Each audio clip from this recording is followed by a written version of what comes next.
കേരളത്തിലെ ഒരു വിവാദ നായികയോടൊപ്പമാണ് ഞാനെന്നുള്ളത്. അവരുടെ വീട്ടിലാണുള്ളത്, കോഴിക്കോടാണ്. വിവാദ നായിക എന്ന് പറയുമ്പോഴും അപ്പോഴും നായിക തന്നെയാണ്. അപ്പോൾ ആ നായിക നമുക്ക് പരിചയപ്പെടാം. വേറെ ആരുമല്ല, ജസ്ന സലീം. സ്വാഗതം. നമസ്കാരം. സന്തോഷമുണ്ട് അല്ലേ? സന്തോഷമുണ്ട്.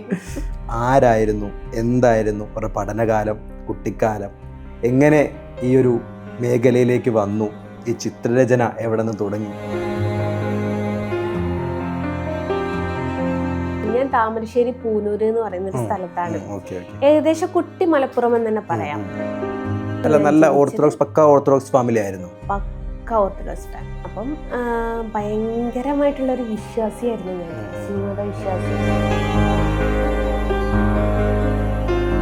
എനിക്ക് കുഞ്ഞിലെ ഒരു പ്രണയം ഉണ്ടായിരുന്നു.